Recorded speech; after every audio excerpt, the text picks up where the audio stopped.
امیر المومنین مکے میں اس سے زیادہ خوشیلان قرآن کوئی پڑھتا ہی نہیں ہے.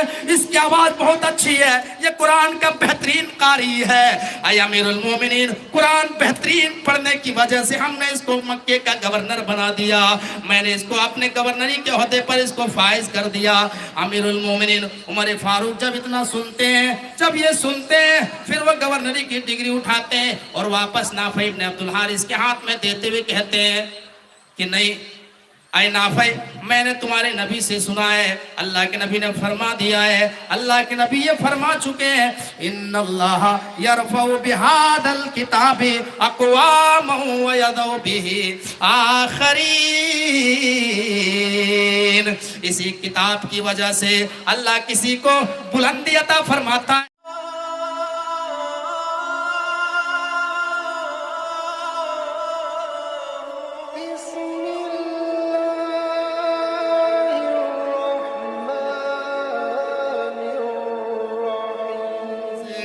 اے امیر المومنین, میں نے اس لیے گورنر بنایا کہ یہ قرآن کا بہترین قاری ہے, یہ قرآن کو بہت ہی اچھا پڑھتا ہے. اے امیر المومنین, مکے میں اس سے زیادہ خوشیلان قرآن کوئی پڑھتا ہی نہیں ہے. اس کی آواز بہت اچھی ہے, یہ قرآن کا بہترین قاری ہے.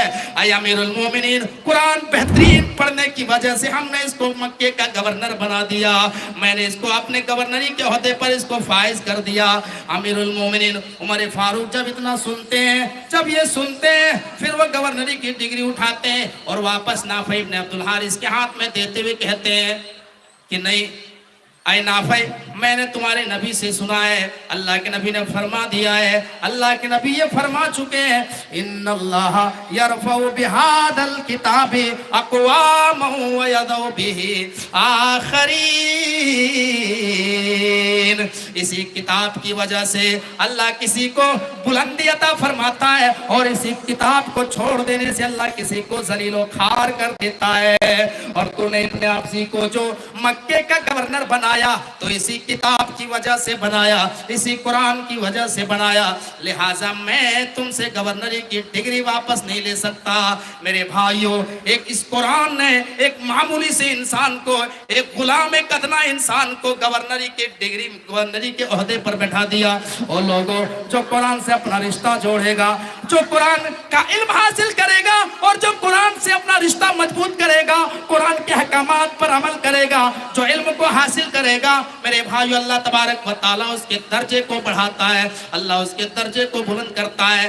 آج ہم پوری دنیا میں ذلیل ہیں, رسوا ہیں, آج ہمارے حقوق دبائے جا رہے ہیں. اس کی ایک بہت بڑی ریجن یہ بھی ہے کہ ہمارے پاس علم نہیں ہے, ہم تعلیمی میدان میں بہت پیچھے ہیں. میرے پیارے ساتھیوں, ذرا غور کیجئے, ہمارے یہ جو مدارس پورے ہندوستان میں کھلے ہوئے ہیں, یہ علماء کیوں محنت کرتے ہیں, یہ بچے کیوں پڑھتے ہیں, یہ اتنی بڑی محفل سجانے کا یہ مقصد کیا ہے, یہ جلسہ رچانے کا مقصد کیا ہے مدرسے کے اندر, تاکہ یہ قوم کے بچے پڑھ جائیں, تاکہ اس قوم کے بچے پڑھ جائیں, علم حاصل کر لیں, ان کے اندر طریقہ آ جائے, اسلام کی جانکاری ان کے اندر آ جائے. ورنہ اتنی بڑی فکر کرنے کی کیا ضرورت, اتنا بڑا سوچنے کی کیا ضرورت تھی. میرے پیارے ساتھیوں, ذرا غور کیجئے تو علم وہ دولت ہے, علم کی وجہ سے اللہ تبارک و تعالیٰ درجوں کو بلند کرتا ہے, علم کی وجہ سے ہی اللہ تبارک و تعالیٰ درجوں کو بلند کرتا ہے. آج ہمارے ملک ہندوستان میں ہم دلتوں سے بھی پیچھے چلے گئے ہیں تعلیم کی میدان میں, دلتوں سے بھی. ذرا غور کیجئے, علامہ اقبال اندلس کا دورہ کرتے ہیں, علامہ اقبال اندلس کا دورہ کرتے ہیں, اور دورہ کر کے جب انڈیا آتے ہیں, ہندوستان آتے ہیں, اور چیخ چیخ کر کے کہتے ہیں, اے لوگو, ان مدرسوں کو قائم رہنے دو, ان مدارس کو اپنی جگہ پہ رہنے دو, ان میں پڑھنے والے بچوں کو اور بلند اور مضبوط کرو, ان کو پڑھنے دو, ان بچوں کو علم حاصل کرنے دو. میں نے اندلس کا حال دیکھا ہے, جہاں پر 800 سال تک اسلامی حکومت رہی, جہاں پر 800 سال اسلامی حکومت رہی, اسلامی تہذیب قائم رہی. آج میرے بھائیو, اندلس کا حال کیا ہے, وہ سارے مدارس کھنڈرات میں تبدیل ہو گئے. آج وہاں مدرسے نہیں ہیں, آج وہاں اسلامی حکومت نہیں ہے. میرے پیارے ساتھیوں, ذرا غور کیجئے,